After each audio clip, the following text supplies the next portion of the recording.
abortion? Actually, for some people, I think it's a good idea to choose abortion. Do you agree or disagree with abortion, and why?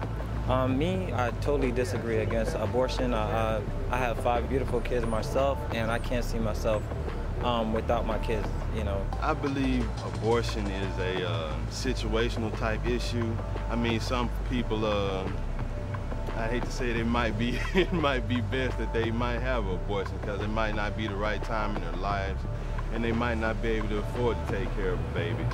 But basically, I don't really believe in abortion. Pro-choice is pro-life. It's a matter of justice and equality. The pro-choice position is heralded as life-affirming, and abortion is promoted in the name of justice and equality. These statements are far from the truth. Coral Ridge Ministries presents 10 Truths About Abortion. Truth 8. Abortion discriminates and treats the less fortunate as less valuable. Ironically, people who reject discrimination based on race, gender, or disability will ignore the discriminatory nature of abortion. All abortions are discriminatory because the weak, the helpless, and the voiceless do not have equal rights with the rest of us. But in addition to that, a disproportionate number of abortion victims are minorities, females, and disabled persons. People aren't aware of the connection between abortion and discrimination, but that's where it all began. Originally called the American Birth Control League, Planned Parenthood's founder, Margaret Sanger, was known to sympathize with eugenics, the idea that reducing the birth of the unfit and the so-called undesirables would benefit society as a whole.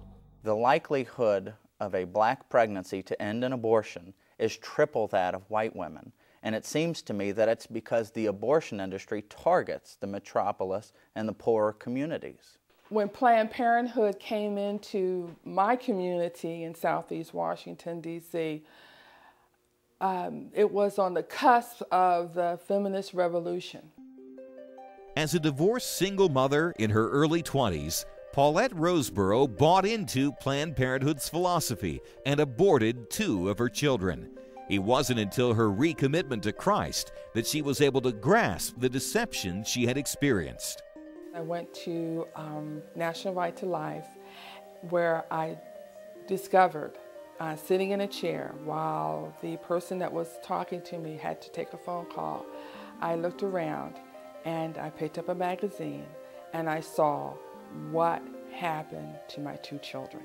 It was the grace of God that allowed me to discover what I did to my children. I had a relationship with the Holy Spirit, even as fledgling as it was, that I could hold on to. And I walked down those steps realizing that this organization, Planned Parenthood, was not giving out all the information. And if you don't give all the information, then what you give is a lie. One of the most tragic and overlooked facts in the abortion debate is how it targets minority communities. For example, African Americans make up 12% of the American population, but they comprise almost 1/3 of the total number of abortions performed in this country. In addition to targeting racial minorities, abortion reduces the world's female population. In India, where male children are favored, UNICEF estimates that over 10 million female babies have been aborted in the past 20 years. In one of the Punjab districts, for every 1,000 boys, there are only 300 girls. Not only are minorities and females endangered by abortion, unborn babies diagnosed with genetic disorders or physical abnormalities are far more likely to be killed in the womb. One study revealed that roughly 90% of pregnant women whose baby is given a Down syndrome diagnosis choose abortion. Nina and Andy Fuller faced that very decision.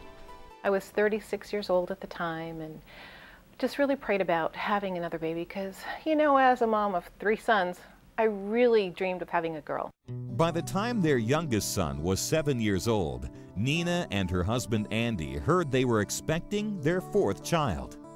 When we finally got the diagnosis, after the tests were run, the baby had Down syndrome and 2 heart defects, and we were devastated. Andy was with me in the doctor's office. He grabbed my hand, and we looked at each other, and we wondered, what do we do next? I was afraid of what it might be like to raise a child with a handicap or disability, because it was such a foreign world to me. I was angry at God, I have to admit it. I thought, okay, God, we're in ministry. Why are you doing this to us? And I thought, God, why us? Why me? I don't understand this, God. I'm sick to my stomach with grief and with fear. But Lord, I know that you love us, and I know that you have a plan for not only my life, but this baby's life. And we'll get through this, God. You go through your entire life with a position, and most of us never get that position tested. And then bang, it was tested. Andy and Nina Fuller are going to have a child with Down syndrome. My wife had health complications as well, so from a medical standpoint, nobody would have blamed us if we decided to abort. But soon, hearts began to change in the Fuller household as Nina and Andy placed their trust in God. And as a family, we bowed our heads and we prayed. And after we prayed, one of our sons said, Mom and Dad, I know why God is giving us this baby. It's so we won't abort her. Nina and Andy's faith would be tested again when Nina's own life was threatened as a result of her pregnancy. At 29 weeks, she went into the hospital with congestive heart failure and pulmonary edema. And the doctors said that we must terminate the pregnancy at this point. And at this point, she's 29 weeks along, and the baby was viable. And but yet she was just hours away, probably from going into a cardiac arrest.